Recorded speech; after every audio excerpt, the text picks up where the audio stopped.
estamos de regreso en La Noticia al Día, en La Noticia TV, canal 27.2 en la señal de Vez Cable y 203 en la señal de Cable Go. Ahora tenemos la visita en estudios del analista político José Alberto Laván Yors. ¿Cómo estás? Buenos días. Gracias por la invitación, Carlos. Encantado de participar en tu programa y un saludo a todos los televidentes. Estamos ya en una época importante respecto a elecciones. Faltan, comentábamos, ya menos de 90 días y entendemos que se empieza a entibiar, no a calentar, pero se empieza a entibiar un poco la campaña. ¿Cómo ves esta campaña? Y también si es que se pueden tomar como un termómetro estas encuestas que se vienen emitiendo. Lo primero que hay que entender es que tenemos una coyuntura marcada por tres elementos básicamente, ¿no? Una debilidad institucional que podemos ver a todas luces, una distancia entre el electorado y la política y una época electoral en la que necesitamos poder entender y comprender cómo es que el tema principal, que es la inseguridad, va a marcar la agenda en las próximas semanas y meses, ¿no? Ya lo decía Thomas Hobbes en el Leviatán, ¿no? Cuando hay un escenario de miedo y de inseguridad, las personas están dispuestas a ceder parte de su libertad para poder lograr el mayor bien, que es tu tranquilidad, ¿no? Entonces tenemos hoy encuestas que lo que nos hacen es evidenciar que efectivamente tenemos un sistema político fragmentado. Giovanni Sartori hablaba de un sistema político atomizado, de un sistema de partidos atomizados. Tener más de 30 partidos políticos, si bien es cierto, podría decirse que es una oportunidad para la participación, pero lo único que hace es demostrar la debilidad institucional, de no tener instituciones intermedias, que son los partidos políticos, de una manera consolidada, lo cual hace que se polarice de esta forma, ¿no? Y yendo básicamente a las encuestas que hemos podido ver en los últimos días, podemos darnos cuenta que tenemos 3 candidaturas o 5 candidaturas en las que se puede hablar con mayor precisión, ¿no? Tenemos la candidatura del señor Rafael López Aliaga, quien ha venido con una alta exposición luego de su desarrollo como alcalde de Lima. Yo diría más que un voto consolidado tiene un voto producto de un voto negativo, es decir, un voto por el mal menor, ¿no? Porque si no, sus votos y consolidación estructural no sería el 10 o 12%, sería mucho mayor, claro, ¿no? Entonces en el Perú obra lo que es voto en contra de, no voto a favor de alguien, ¿no? Luego tienes a la candidatura de la señora Keiko Fujimori, que tiene un nicho, tiene un voto duro, pero lamentablemente tiene un techo también. Entonces, para ella el mejor escenario es esta polarización para mantener candidaturas pequeñas y que ella pueda consolidarse en una segunda vuelta, ¿no? Entonces, el mejor escenario, el trabajo que ha hecho la mayor cantidad de personas que están postulando hoy es darle una oportunidad a Keiko Fujimori de no crecer para que su techo o su base le sea suficiente, claro, para pasar una segunda vuelta, ¿no? Keiko siempre se habla de su sólido 9%, ¿no? Así es, ¿no? Claro. Y en un escenario fragmentado, ese sólido 9%, como tú le mencionas, le es suficiente para tentar una segunda vuelta. Ahora, justo veíamos en algunas encuestas, sí, el único que pasaba el 10% o alcanzaba el 10% era Rafael López Aliaga. Los demás están en 8, 6, 4 y 2. ¿No? ¿Ese va a ser el margen, tú crees? ¿Va a crecer un poquito nada más? ¿Van a ver del segundo para abajo? ¿Va a ser menos del 10%, crees tú?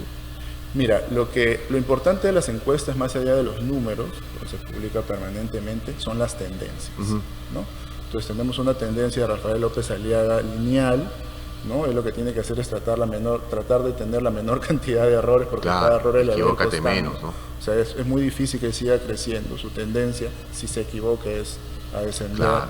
El voto duro de Keiko obviamente la sostiene. Y luego tienes una tendencia interesante, que es la de Carlos Álvarez, cuya tendencia ha sido ascendente en este último tiempo, y probablemente sea una de las personas que concentra ese antivoto, que podría concentrar ese voto antisistema. Y Carlos Álvarez podría estar en segunda vuelta, ¿no? Además, recuerda algo, ¿no?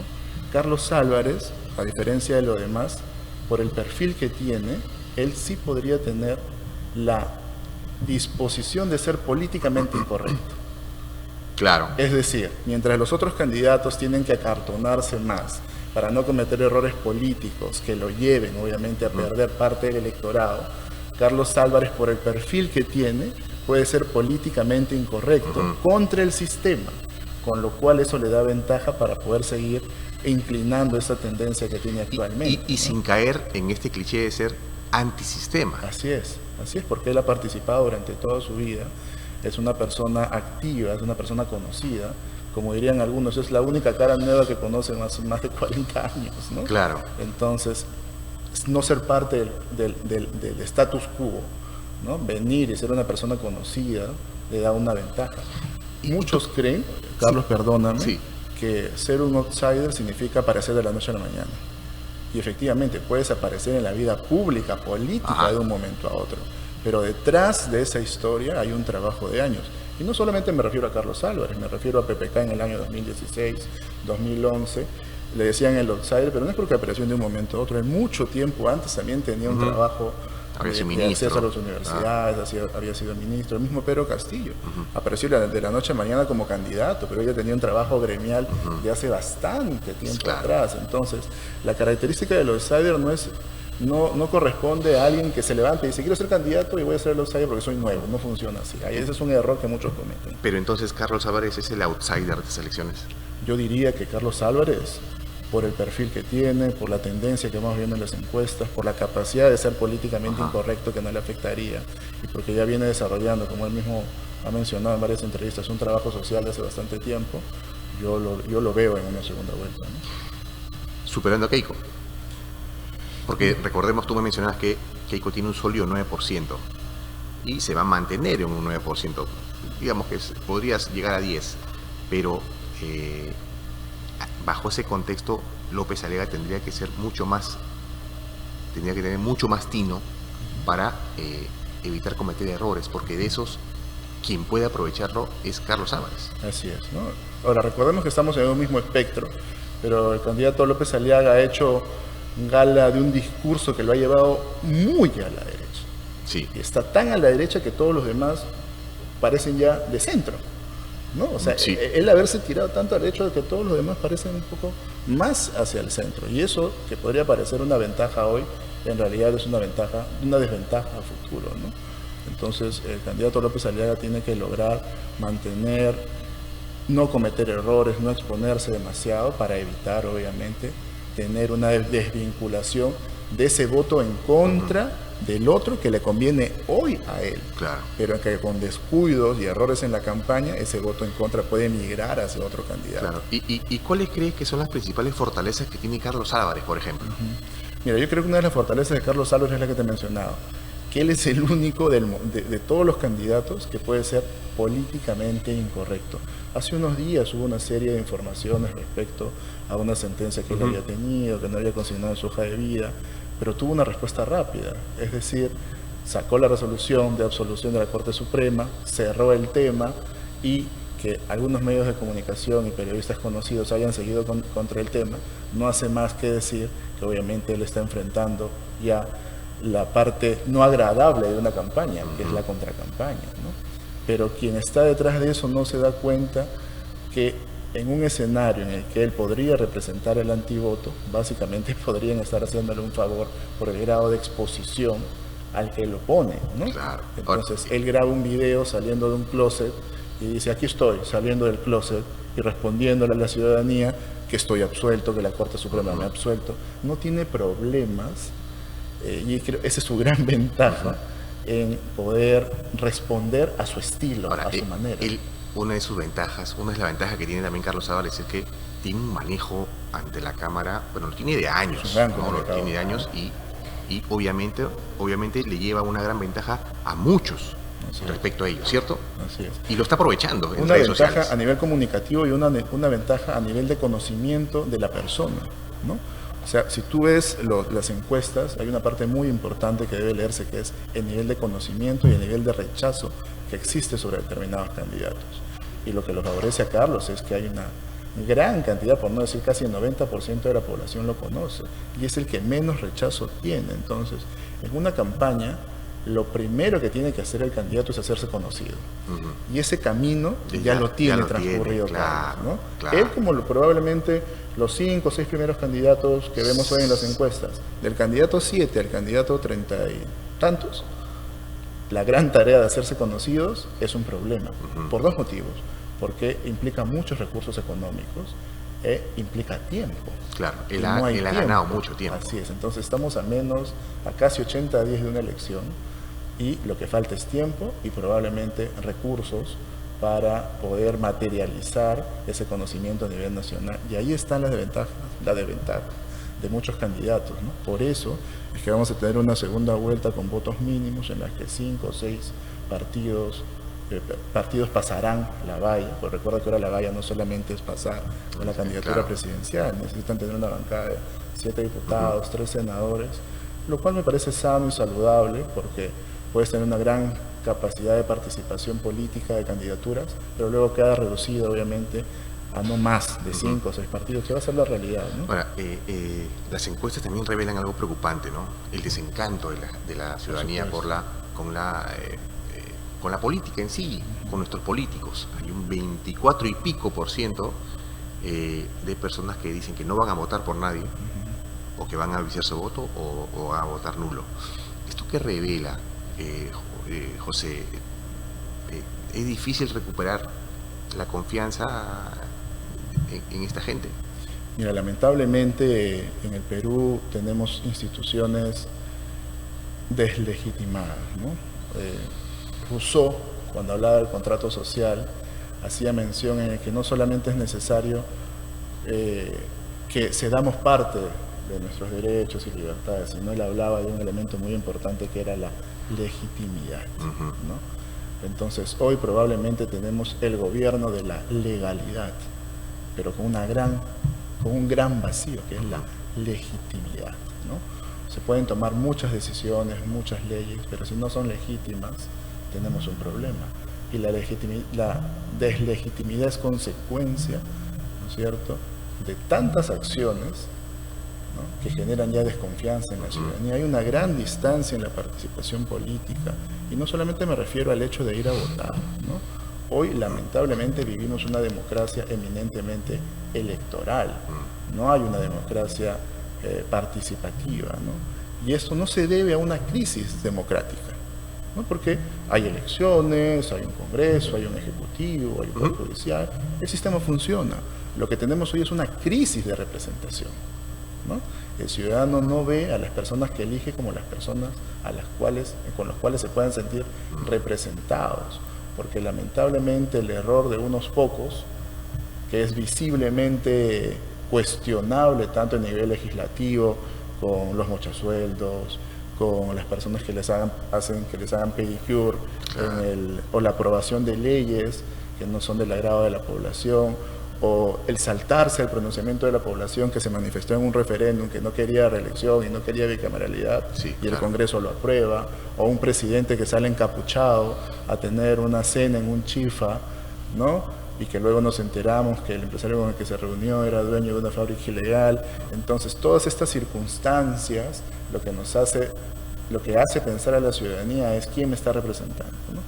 Creo que más allá de una opinión esto evidencia una crisis de representación muy grave. Claro, y tú mencionabas todos estos casos y han sido tan repetitivos y tan seguidos y tan escandalosos también que a veces es válido pensar también que a veces lo hicieran a propósito, ¿no? Porque no se entiende cómo puedes cometer errores tan graves, ¿no? Sabiendo cómo es la exposición ahora en redes sociales, los medios de comunicación, que estás todos los días bajo la mirada de todos, nuestras autoridades se han ganado a pulso este descrédito. Ahora, así como hay 20 y tantos % de gente que no va a votar, que no piensa votar por nadie en elecciones presidenciales, por algún presidente, peor la cifra va a ser con el Congreso. Y sobre todo, hemos visto que estas elecciones son distintas. Hay mucha desinformación. ¿Va a alcanzar el tiempo para que el elector se pueda informar, crees? Es muy difícil. Mira, solo en Lima vas a tener más de 2.000 candidaturas apostando por dar cada quien su mejor mensaje. Y te explico de dónde salen esas 2.000 candidaturas. 36 candidatos a diputados por Lima, por cada partido. 36 por 30, vamos a ponerle, poco más de 900. Y luego tienes candidatos al Senado Nacional, que son 30.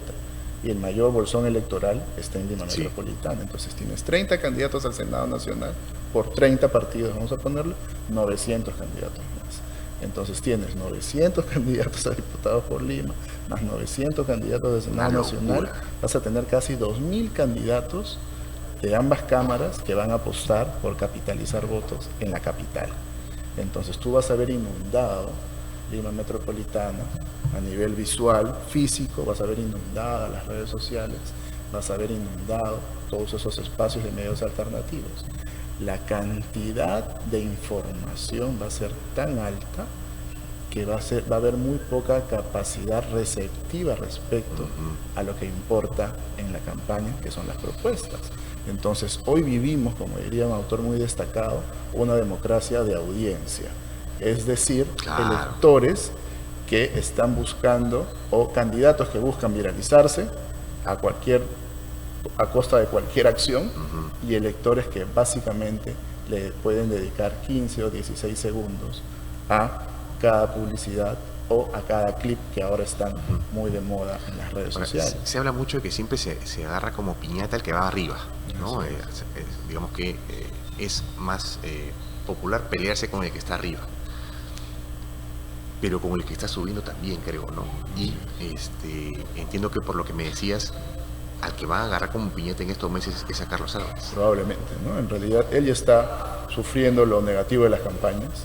Por eso yo, cuando veía la firma del pacto ético entre todos los partidos políticos, siempre termina siendo un saludo a la bandera. Con lápiz firma, ¿no? Sí, claro. No solamente para borrarlo. No solo Carlos, hoy le toca a Carlos, mañana le podrá tocar a otro candidato, sí, ¿no? Lo cierto es que, claro, Carlos es el más visible en estos momentos, por todas las características que ya hemos mencionado, ¿no? Pero ahora la tarea de los candidatos no solo es dar las propuestas más bonitas, sino es cómo logro hacer que el ciudadano, el elector, me crea, ¿no? Entonces, en el caso de Rafael López Aliaga, viene de una candidatura, viene de la alcaldía de Lima. Recuerdo en la campaña, en el debate anterior, cuando él debate con Joe Forsyth, le menciona: ¿por qué renunciaste a la municipalidad de La Victoria? Yo nunca lo haría, ¿no? Claro. Entonces, hoy él renuncia a la municipalidad de Lima. Toda vuelta, ¿no? Claro, ¿no? Nunca digas de esta agua no de beber, ¿no? Y hoy postula, y básicamente esa mentira le puede jugar en contra, ¿no? Hoy no se lo están diciendo, pero podrían decir. ¿Qué pasa si se le sacan ese clip? ¿No? Se lo van a sacar. Claro, y además él está tan pegado hacia la divinidad, o ejerciendo un discurso de cercanía a Dios, de obediencia, y quien obedece a Dios no miente, ¿no?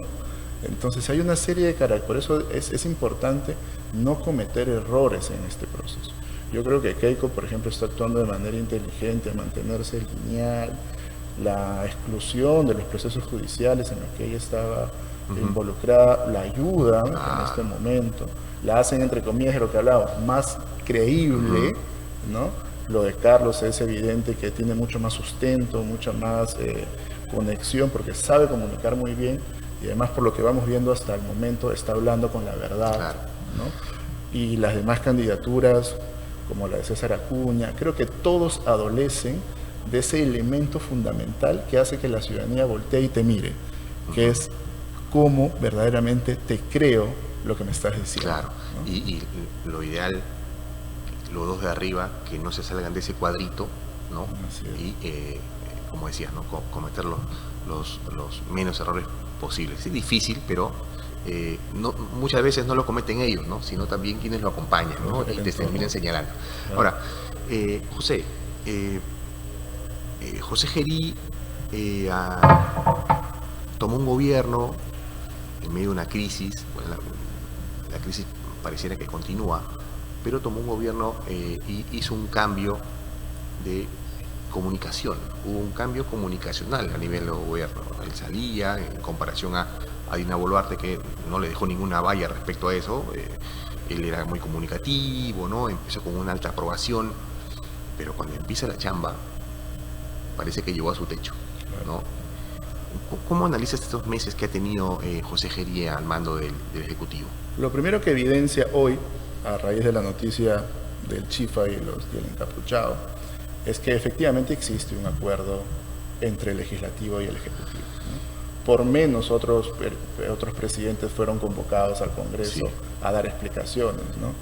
Y ahora que se sigue destapando más características de los involucrados en esa escena, deberían el legislativo, para recuperar al menos un poco el prestigio y la confianza con la ciudadanía, ser más transparentes respecto a qué piensan del presidente, ¿no?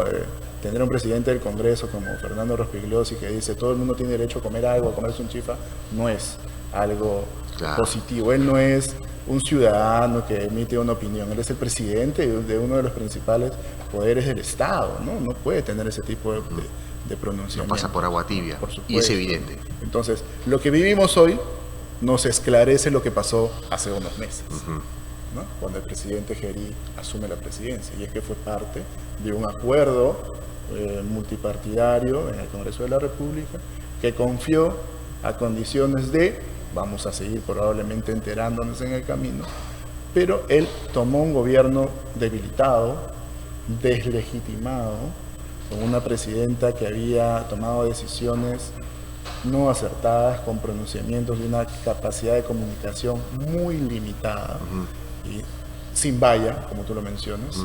Él asume, le da un giro a nivel comunicacional del gobierno, pero la política no solo es comunicar. Cuando hablamos de política, existen tres acepciones: politics, policy and polity. Entonces, en uno hablamos de la gestión pública como tal, en otro hablamos del fortalecimiento de las instituciones y en otro de los procesos democráticos. Entonces, la exposición pública, lo mediático, te ayuda en un inicio, pero de lo que está adoleciendo es la poca capacidad, no para comunicar sus acciones, sino para comunicar las acciones de gestión pública para afrontar los principales problemas que tiene el país. Acaban de aprobar, por ejemplo, que solo una persona vaya en una moto. Sí, claro, justo hablábamos de eso al inicio del programa. Eso podría evidenciar, oye, qué bien, ¿no? Una persona, pero aquí hay varias cosas en contra. Si no hay una inteligencia detrás real, de seguimiento, de estudio, para poder identificar bandas que se desplazan en motos, es en vano pedir y fiscalizar que solamente exista una persona en una moto, porque lo que vas a hacer es gastar recursos para fiscalizar y no hay una inteligencia real para perseguir al delincuente que va en una moto, ¿no? Entonces, esto es como si aplicaras la pena de muerte. Aplicas la pena de muerte, pero si no tienes inteligencia para hacer seguimiento y capturar a alguien infraganti para luego aplicar la pena de muerte, es en vano. Entonces, no podemos seguir cayendo en el populismo, ¿no? Lo que existe son medidas pensadas probablemente para mitigar la inseguridad, pero no soluciona el tema de fondo. Le seguimos hablando seguimos hablando de medidas sin medidas de resolución concreta. Y no es la primera vez que se hace. Ya se hizo, ya se suspendió también, ¿no? La falta de recursos, el reclamo de la gente. Hoy las motos se han convertido en uno de los principales medios de transporte para padres que llevan a sus hijos. O sea, el Perú no es Lima, el Perú, como diría Valdelomar, ¿no? El Perú no es Lima, Lima no es el Jirón de la Unión y el Jirón de la Unión no es... el Perú no es Lima y Lima no es el Jirón de la Unión, ¿no? Entonces aquí el Perú no es San Isidro y no es Miraflores, ¿no? O sea, tenemos una serie de distritos, Comas, Villa María, Caraballo, etcétera, que sufren en el día a día temas de extorsión, temas de delincuencia, muertos, ¿no? Ahora, evitar que dos personas vayan en una moto no limita los asesinatos, porque todos encuentran maneras distintas de poder seguir delinquiendo y seguir asesinando. Entonces, yo diría, a tu pregunta, no se está sabiendo comunicar lo que se hace en gestión pública, política pública, o simplemente no existe medidas concretas para abordar de manera directa los principales problemas que vive el país. José, la última. ¿Crees que este tipo de medidas que viene realizando Gerí y todas las actividades que viene cumpliendo es parte de un inicio de su campaña? Yo creo que quien accede al poder siempre tiene la necesidad de querer volver, ¿no? Porque el poder es el poder representa poder cambiar las cosas, ¿no? Tener la capacidad, además, ser el mandatario, el jefe supremo de las Fuerzas Armadas, tener la capacidad de decidir sobre todo lo que sucede en el país, está siempre en la vena de quien accede a este primer mando, ¿no? Entonces yo lo que creo, por las acciones que veo, por la personalización de la presidencia de la República, porque no es el presidente, está personalizando la presidencia de la República, y yo creo que lo que él está proyectando es poder participar en las próximas elecciones presidenciales de acá a 5 años. Por eso también su necesidad un poco de retroceder respecto a su vinculación con Somos Perú, que dijo que había pedido licencia por ser presidente, ¿no? Entonces yo creo que él está cuidando su imagen, proyectándola a una próxima elección y tratando de desvincularse de la figura de George Forsyth, cuyos resultados podrían incidir directamente también en lo que se percibe de él como presidente. Ahora, entonces, y con esto sí terminamos, mientras los candidatos terminan su campaña ahora en abril, él todavía la va a seguir hasta julio. Así es. Él va a seguir, probablemente lo que intente hacer es tener una mayor exposición mediática para poder terminar con un nivel de aprobación importante que le permita capitalizar luego cuando él quiera tomar una decisión de participar en las elecciones generales del próximo quinquenio, ¿no? Bien, José, ha sido un gusto tenerte en estudio. Bueno, Gracias, esperamos Carlos. tenerte en otra oportunidad para también seguir analizando cómo se mueve este panorama electoral. Muchas gracias.